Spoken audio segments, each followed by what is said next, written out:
Bonsoir à toutes et bonsoir à tous. J'espère que vous allez bien, que vous allez merveilleusement bien ce soir. Je vous retrouve pour cette petite vidéo, comme d'habitude pas petite, mais en soft spoken. On va commencer tranquillement en parlant avec une voix la plus douce possible avant de se diriger petit à petit vers le chuchotement. Pour commencer, j'ai déjà quelques petites choses à vous dire. Bon, dans un premier temps, je vous invite à boire un peu d'eau.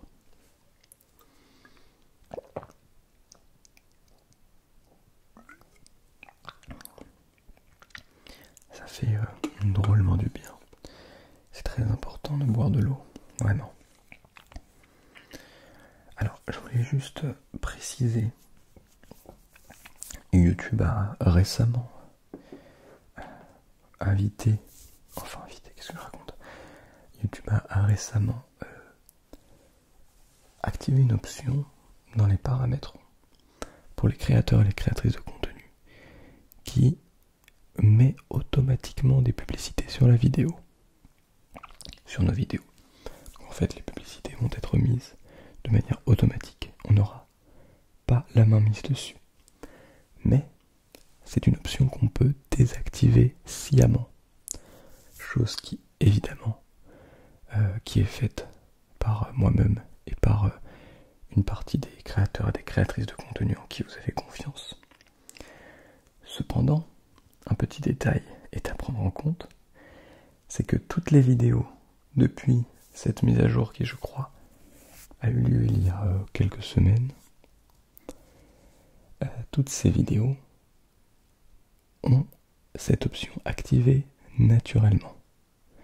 Ce qui fait que lorsque vous regardez une ancienne vidéo que j'ai créée, je n'avais pas mis de publicité pendant la vidéo, mais à cause ou avec la mise à jour de YouTube, vous allez avoir une publicité, plusieurs publicités pendant la vidéo. Ce qui veut dire que ne m'écrivez pas de commentaires pour me dire s'il te plaît enlève les pubs, parce que si la vidéo est là depuis quelques semaines déjà, les publicités ont été mises automatiques, donc je peux les enlever une par une. Mais vous vous rendez bien compte que, ayant fait, je crois, plus de 300 vidéos, je ne peux pas m'amuser à enlever la publicité automatique sur chacune d'entre elles, une par une. Ce n'est pas possible. Il n'y a pas d'option qui permette de désactiver tout d'un coup. Donc, on se retrouve bien embêté avec beaucoup de vidéos où il y a des pubs. Ce que je vous invite à faire, c'est peut-être faire comme ce que vous faites, c'est-à-dire me signaler, mais sans me dire « Ah, c'est dommage, t'as changé ou t'as mis des pubs, tu mets des pubs maintenant, c'était pas le cas avant, je n'y suis pour rien. » Donc, voilà. Bref, grosse aparté, mais je crois que c'était important d'en parler parce que c'est quelque chose qui est malheureusement trop... bref, on s'en prend plein on s'en prend plein la tronche, hein, les créateurs et créatrices de contenu ASMR. Parce qu'évidemment, dans notre contenu, on ne peut pas mettre de publicité, contrairement à du contenu de divertissement qui, eux, se font 3 fois plus de fric parce qu'ils peuvent mettre des publicités en plein milieu de la vidéo.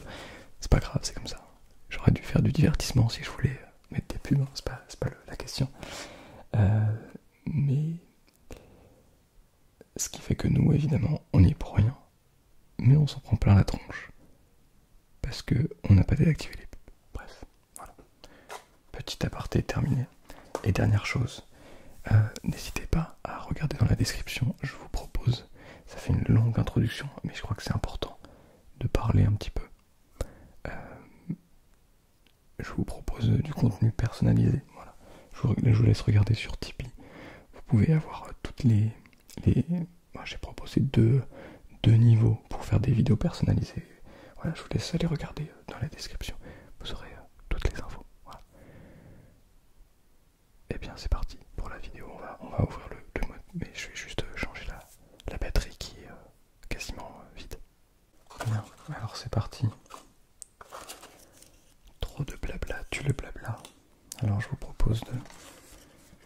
ouvrir le mot.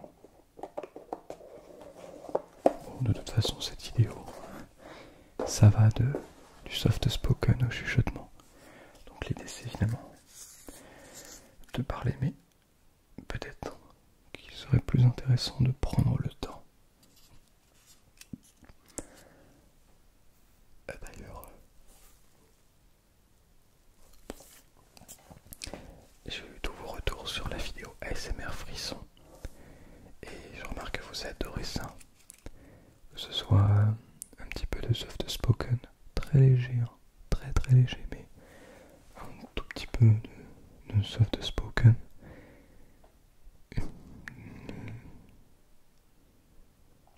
Et en même temps un petit peu de chuchotement évidemment.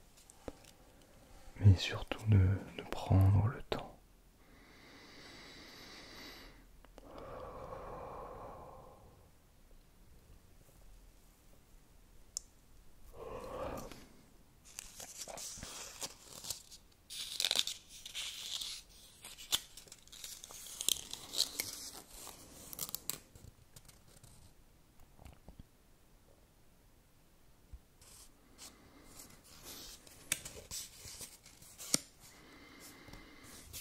Voici l'image.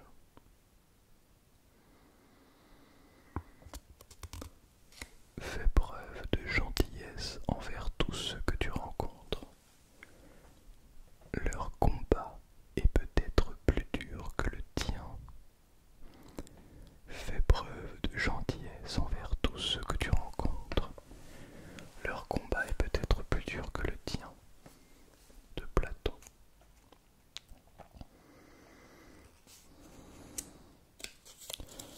Je suis complètement d'accord avec ça. On sous-estime bien souvent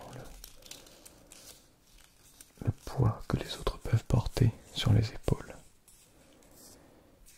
Et malheureusement, c'est parfois très très lourd. Très très lourd. Très très très lourd. Attendez, je vais vous montrer. Hop là. J'ai plusieurs choses à vous montrer. Hier, mon grand-père est revenu. Enfin revenu. Il est venu à la maison.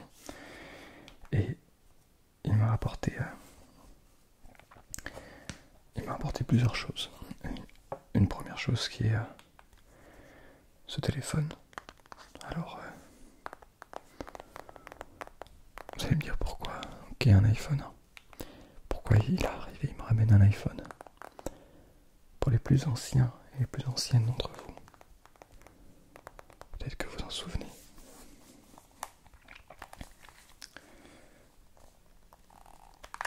Tac.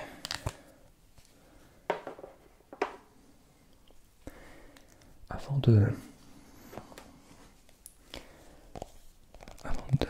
d'acheter ce téléphone en Corse, donc que j'ai acheté après avoir fait le GR20, j'avais un autre téléphone.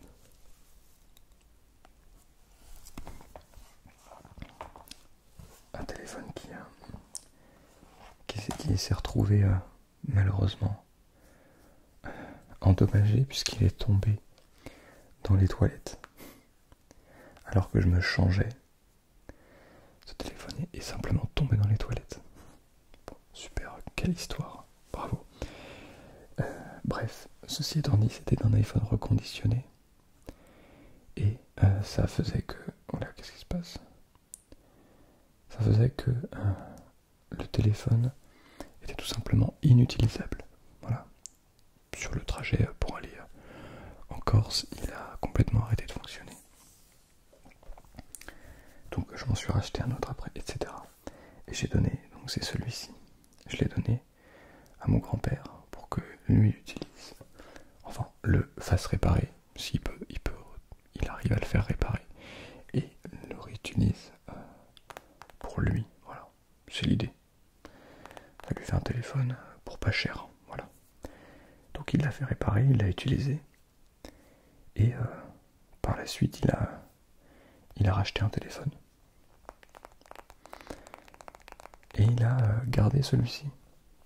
Donc je parlais avec lui l'autre jour et il me disait bah oui je l'ai encore, qui traîne là dans un tiroir. Je lui dis bah tu peux me le ramener. Moi, comme ça je vois ce que j'en fais, soit je le revends, soit je l'utilise, etc. Et donc il me l'a ramené et donc le voici. Et alors j'ai été très surpris parce qu'évidemment il est en excellent état. C'est un téléphone qui ne sert pas. Et donc avec sa protection. Et en fait, il est en excellent état. Mais quand je vous dis en excellent état, c'est qu'il fonctionne parfaitement, quoi. Il fonctionne parfaitement bien. Qu'est-ce que j'ai fait? Mince. Ouais, il fonctionne parfaitement bien. Donc franchement, c'est plutôt incroyable. Je trouve ça assez fou parce que c'est un téléphone que je n'avais pas revu depuis. C'était en 2022. Ouais, ça va faire 3 ans. Ouais, je ne l'avais pas revu depuis 3 ans. Il fonctionne toujours très bien. Enfin, il fonctionne mieux que la dernière fois du coup, parce qu'il était complètement cassé la dernière fois.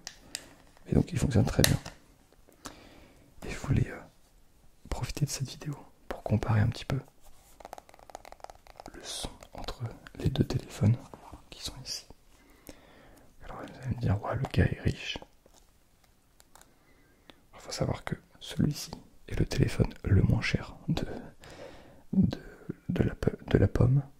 Et celui-ci, c'est un iPhone que j'avais acheté reconditionné, donc je crois 400 €, quelque chose comme ça. Ce qui, honnêtement, n'est pas si cher pour un iPhone. Donc voilà. Mais je voulais comparer un petit peu et profiter du fait d'avoir ces deux téléphones. Comparer le son.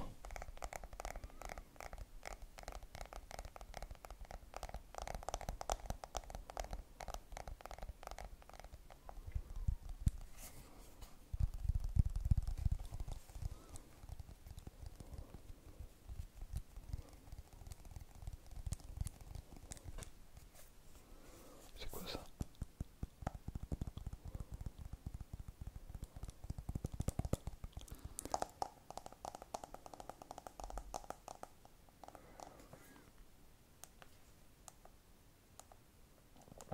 C'est rigolo parce que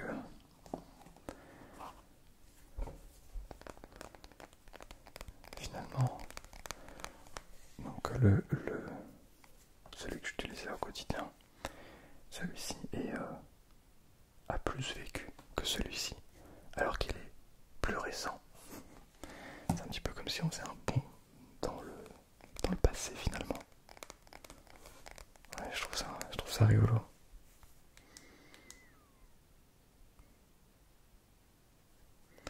Je trouve ça plutôt rigolo.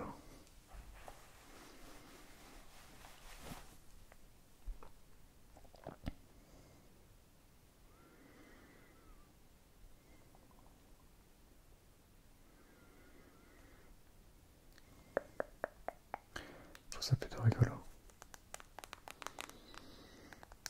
Alors les deux dos sont en vert.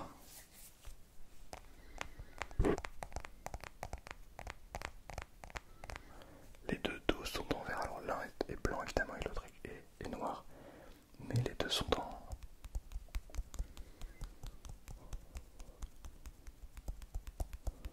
en vert. Là aussi une différence, c'est vraiment les côtés. Je saurais pas trop dire, celui-là je pense qu'il est en aluminium. Et celui-ci est en verre. En tout cas ce ne sont pas exactement les mêmes côtés.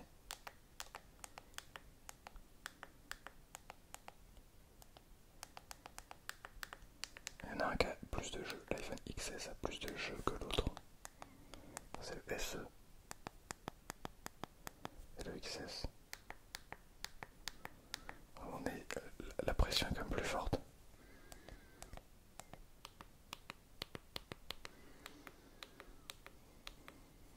Ouais, quand même. Bon, après ce sont des détails. Mais c'est vrai que c'est plutôt positif. Ça me fait un téléphone au cas où le mien tombe.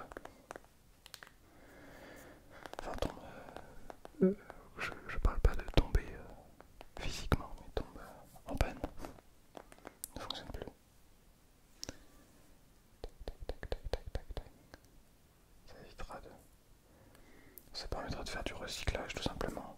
Je trouve ça toujours très très bien. Prendre un iPhone reconditionné, le casser et le recycler. C'est très rigolo.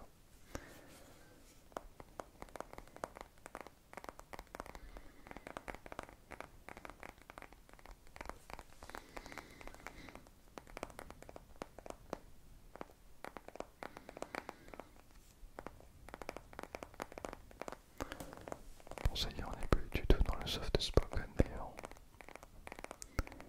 On est retombé dans le chuchotement.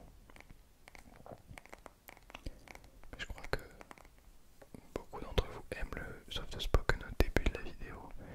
Et après, je crois que vous préférez le chuchotement. C'est quand même nettement plus calme et relaxant, n'est-ce pas? Je voulais aussi vous montrer ça. Alors, décidément, beaucoup de choses à montrer. Alors, tac. On va pas aussi ramener ça. Ça sent le vieux livre, j'adore. Il s'agit d'un recueil sur des différents chœurs de Camille Saint-Saëns. Camille Saint-Saëns c'était un compositeur de l'époque romantique et qui a composé des pièces relativement connues comme notamment le Carnaval des animaux et plein d'autres pièces. Et alors Camille Saint-Saëns il a évidemment aussi composé pour chant et notamment pour des chœurs. Et quand je parle de chœur, je veux dire bien sûr un chœur de musiciens. Et donc en ouvrant ce recueil,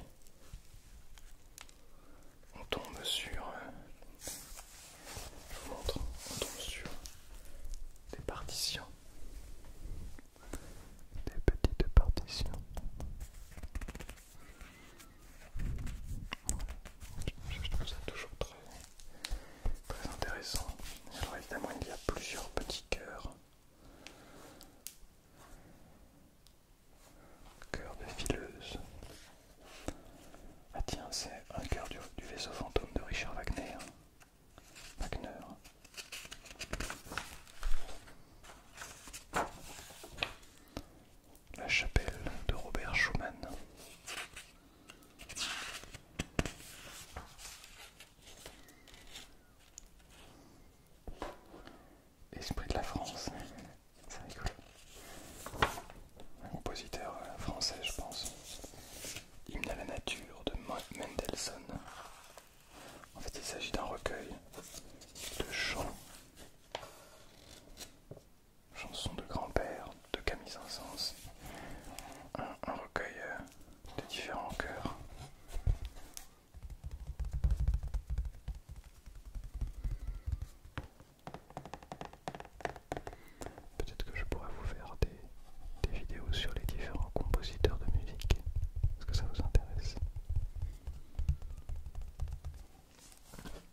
sûr qu'il est encore en vie, il a 77 ans.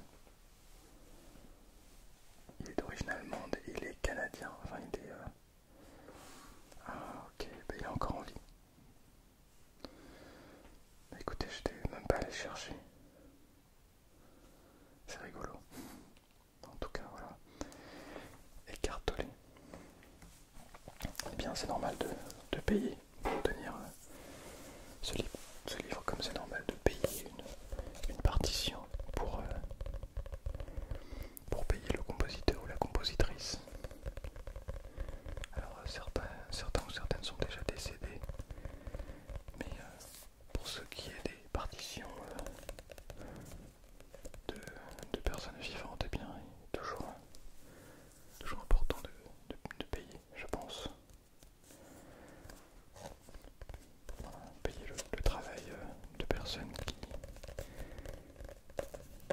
qui sont encore vivantes, c'est important, je trouve. Évidemment, quand on vient, par exemple, j'ai payé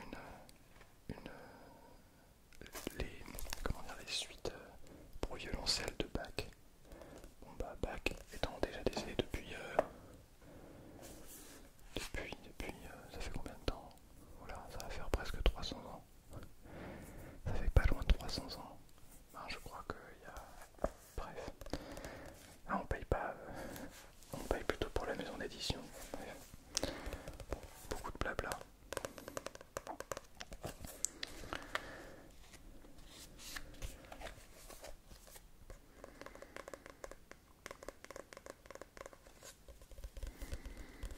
Voilà. J'en profite pour faire un petit peu le tour des objets qu'il y a sur la table actuellement. Vous savez ce que c'est ça?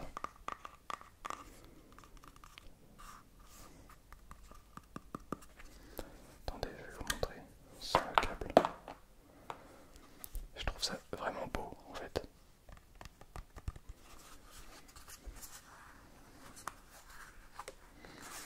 Je vais enlever ça. Hop là. Et voici à quoi ça ressemble.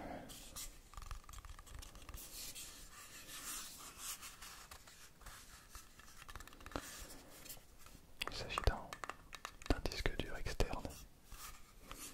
Il a moins de charme comme ça, mais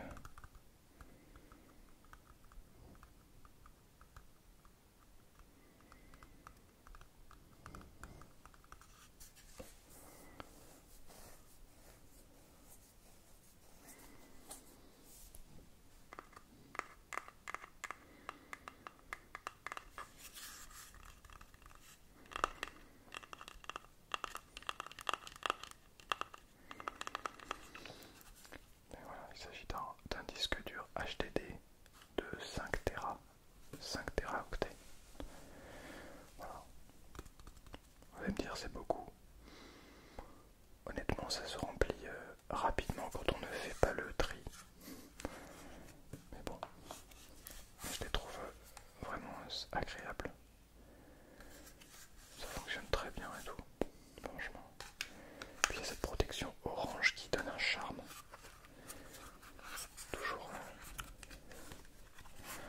Toujours regarder le charme. Non, évidemment je plaisante, mais on est là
souhaite une